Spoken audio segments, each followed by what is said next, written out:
Onze volgende gasten is hoofd van de Chamber Music for Europe, professor marketing aan het Koninklijk Conservatorium van Brussel, lid van de commissie Klassieke Muziek van de Federatie Wallonie-Bruxelles en voorzitter van l'Association de Développement Concert et Nos Villages.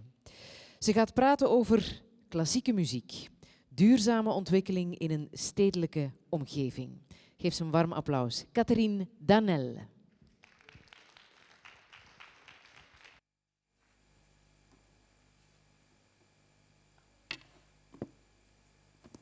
Bonsoir, excusez-moi du temps pris pour ça. Je suis ravie d'être avec vous avec un propos un peu particulier puisqu'en fait, j'ai vu qu'il y avait cette soirée il y a une dizaine de jours à peu près. Et je voyais que les thèmes abordés étaient autour de l'économie, de tout ce qui peut être social, de son environnement, et que notre secteur sur lequel je suis depuis un peu plus de 20 ans maintenant, qui est le secteur culturel en fait, ici à Bruxelles.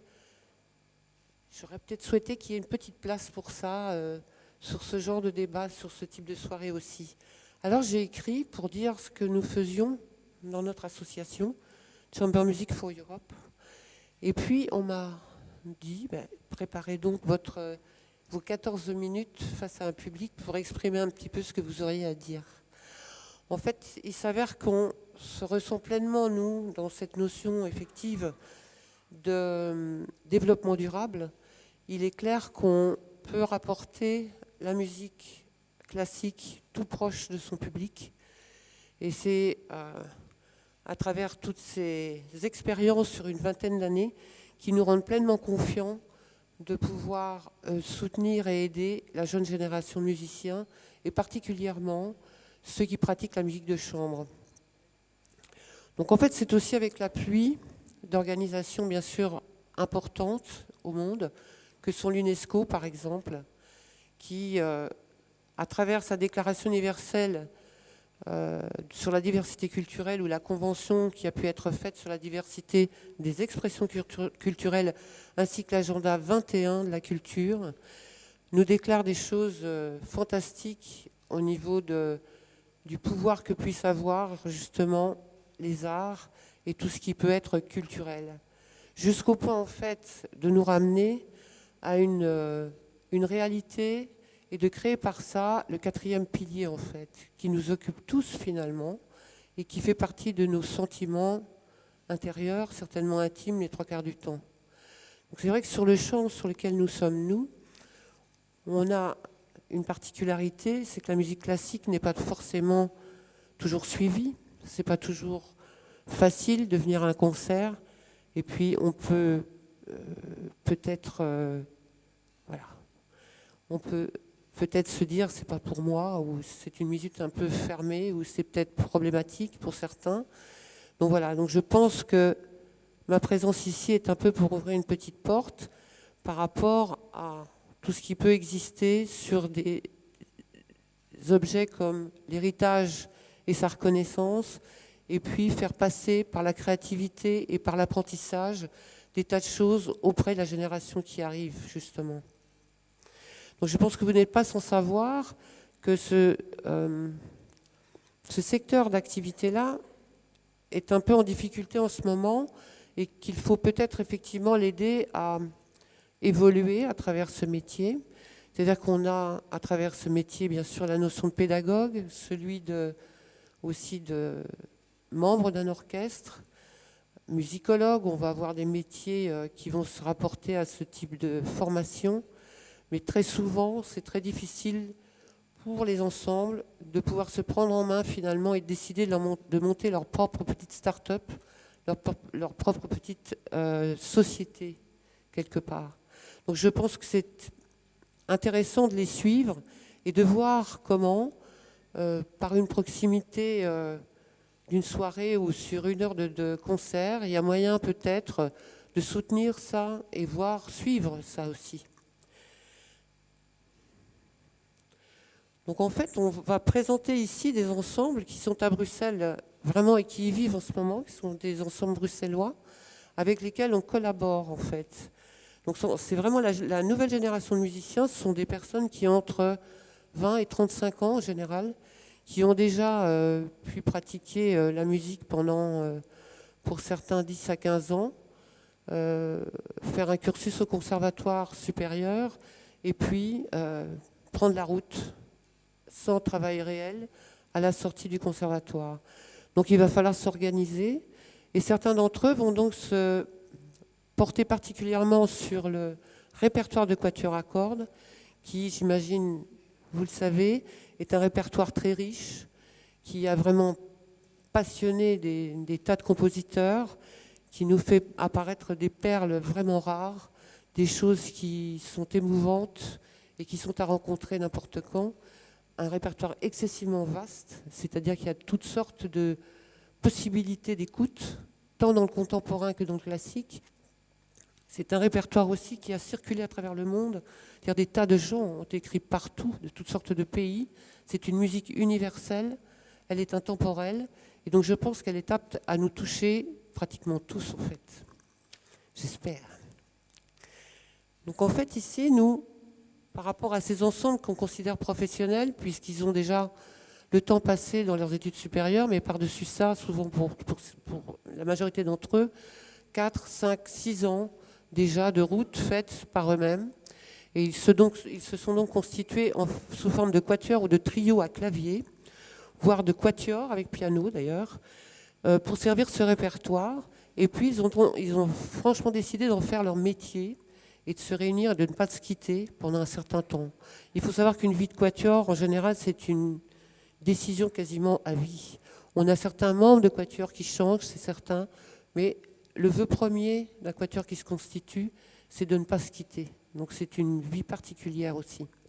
Et le trio à clavier est dans le même cas, une grande partie du temps. Donc un peu pour soutenir ça, nous avons notre association de Chamber Music for Europe qui s'approche de tous ces ensembles de manière vraiment collaborative, je dirais, avec une notion un petit peu de fédération, quelque chose un peu de corporation. Il faut savoir que Guy Danel, merveilleux violoncelliste, est à la tête de tout ça au niveau de on peut dire, de la coordination artistique. C'est magnifique, c'est une force extraordinaire. On a Eric Robrecht aussi qui est aux commandes par rapport à ça, aux côtés de Guy. On a Peter Sweenon aussi, dans toutes ces charges, qui donne ses conseils, qui est lui directeur du conservatoire flamand. Et donc avec toutes ces personnes-là, on arrive à avancer et finalement à créer un centre ressources pour toute cette génération-là, un observatoire aussi sur certains terrains, et puis on va travailler tout ce qui peut être les cours, tout ce qui peut être masterclass nécessaire, c'est-à-dire rencontrer d'autres personnes aussi, d'autres discours et d'autres maîtres sur les œuvres. Et puis on va travailler également sur des concepts précis avec des projets particuliers pour les endroits où on a l'intention de les développer. Et bien sûr faire une recherche un peu de tout ce qui peut être subvention et puis ces fondations qui soutiennent tous ces travaux. Donc je vous présente là maintenant les ensembles que vous pourriez retrouver tout à fait dans les programmations en ce moment à Bruxelles. On va retrouver le Quatuor Amann prochainement dans Ars Musica, le collectif Arcis également, qui est un collectif de saxophones, le Quatuor MP4, qui sera aussi présent avec son Steve Reich. Vous l'avez peut-être vu d'ailleurs, ils se sont produits cette semaine dans le hall de la gare du Midi. Voilà, le trio Spiliart, Tetracelli aussi, qui est là parfois, et notre Quatuor Calice qui est là. On a en ce moment à bord le Quatuor Zercalo, que vous avez pu voir à l'image précédente, et qui sont eux engagés auprès de nous pendant 18 mois avec une forme de salaire qui leur permet complètement, je dirais, d'aider au quotidien, qui ne remplit pas pleinement son office, mais qui aide malgré tout à 50%, je pourrais dire, d'un salaire normal, et qui leur permet en fait de pouvoir travailler ensemble pendant 18 mois. Donc on leur propose là tout un panel de différentes activités pour qu'ils puissent s'aguerrir et connaître différents partis parmi tout ce qui peut être proposé dans une vie de quartettiste en fait.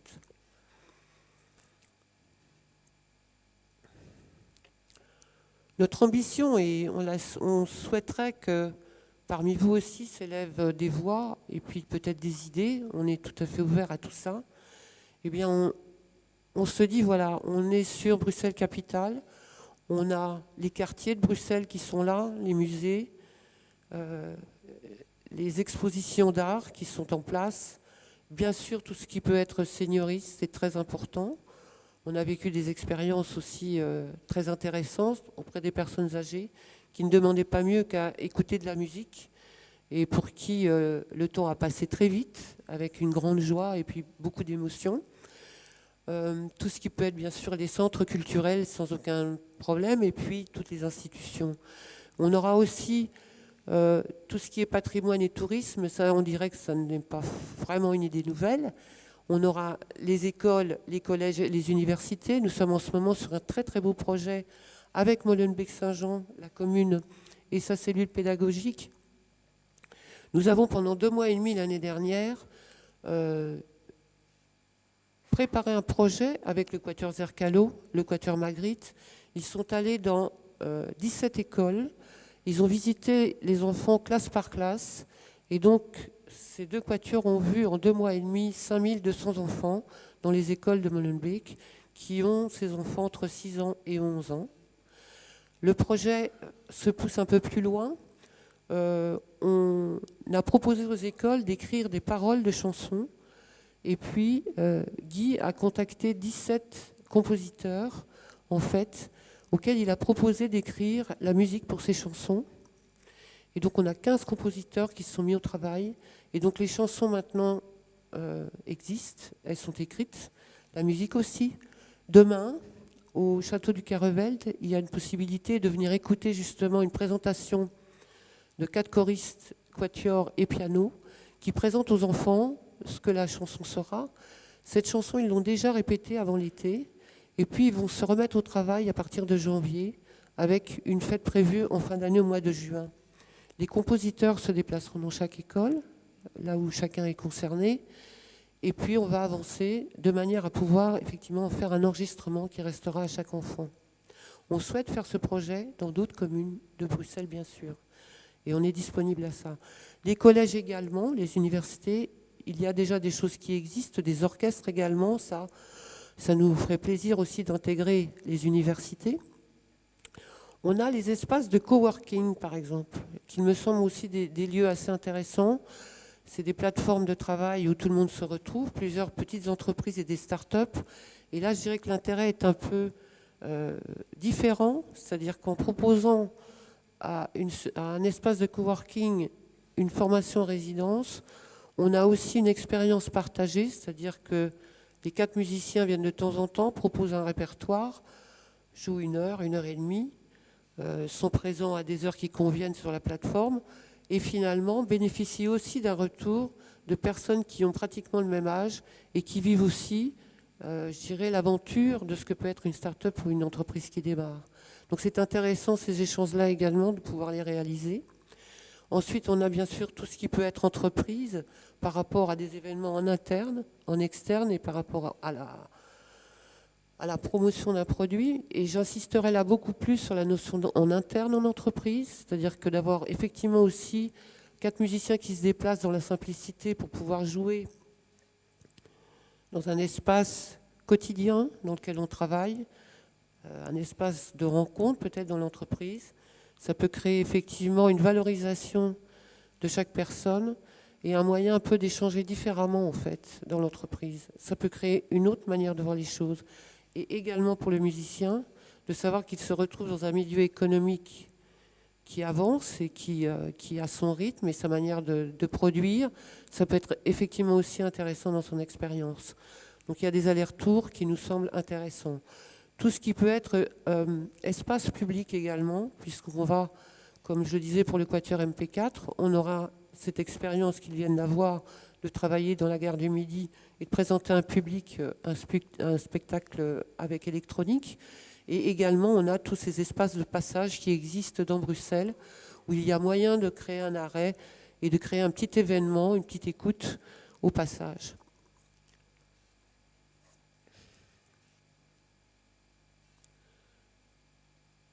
Ici, je dirais qu'on a la chance de pouvoir proposer peut-être différentes choses avec ce répertoire magnifique, cette énorme liste d'œuvres écrites, fantastiques, avec effectivement pour la majorité d'entre elles vraiment un niveau de qualité exceptionnelle. Donc ça, c'est à découvrir, et puis c'est infini.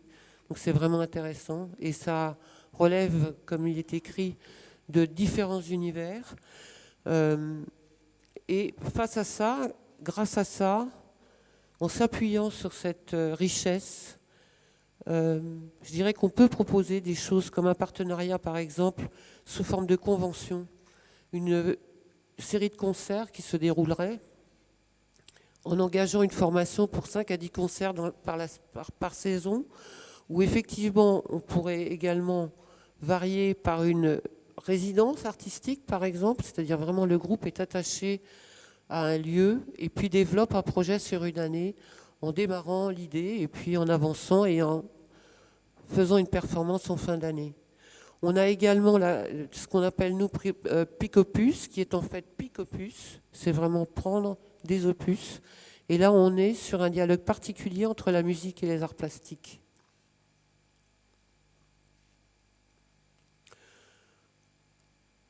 Là, je dirais que j'attends un petit peu, c'est vrai, sur des moments comme ça, de voir des retours, en fait. Quand je note que c'est avec votre vision ajoutée, c'est vraiment une volonté. C'est-à-dire que dans tous ces travaux-là, on peut vraiment travailler de concert, si on peut dire.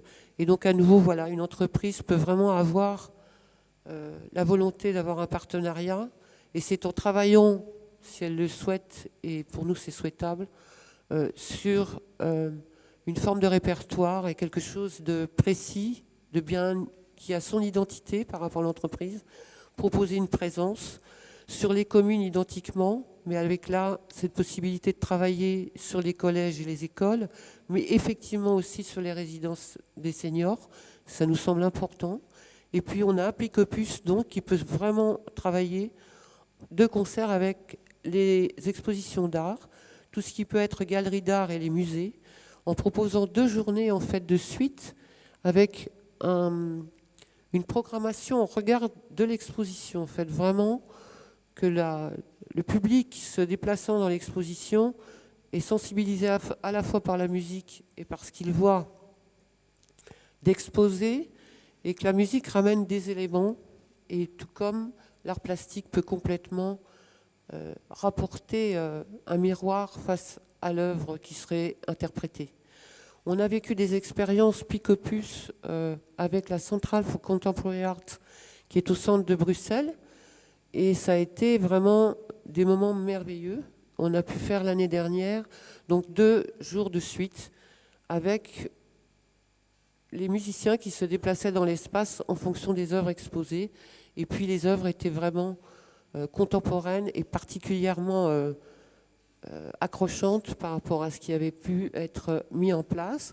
Et cette mise en place a complètement été faite avec le commissaire de l'exposition, Karine Foll, et ça nous semble important de pouvoir travailler de la sorte. C'est-à-dire que vraiment les projets ne soient pas parachutés, mais soient de concert avec les lieux que nous visitons.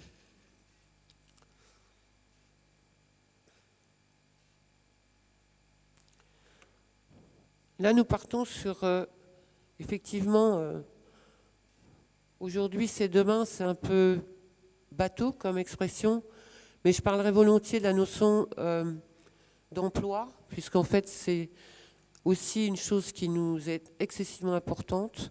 Je crois que ce secteur-là est à supporter réellement, parce il y a vraiment un vide pour ces personnes-là, et ça peut durer, c'est-à-dire qu'il y a des personnes actuellement qui, à l'âge de 32 ou 35 ans, n'ont toujours pas,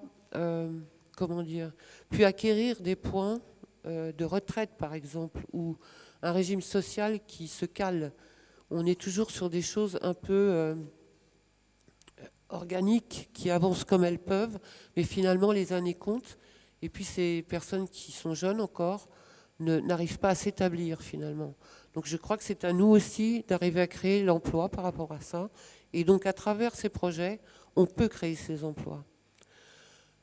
Bien sûr, par la pratique, on gagne l'expérimentation et grâce à ça, les œuvres se nourrissent, elles deviennent mûres, je dirais, et le musicien avance, donc ça c'est important. Et puis la notion d'intégration a aussi son sens. Je voudrais insister là-dessus en fait, c'est-à-dire que ça n'est pas intégrer un musicien dans un milieu, c'est une chose, ou un ensemble, mais surtout aussi un échange d'idées. Pour moi, c'est très important de voir qu'à travers l'intégration, on a une autre vision qui se présente, tant du côté du musicien que de celui qui accueille, en fait. Et ce partage-là donne forcément un élément supplémentaire et une avancée. Il me semble important, à travers tout ça, parce que ça peut sembler aussi, comme je disais, un peu ambitieux, que nous multiplions les offres, parce qu'il n'est pas évident qu'il y ait des capacités de concert tous les jours de la semaine, ici à Bruxelles non plus, et puis tenir ce rythme serait... il faudrait qu'on soit nombreux en fait, hein.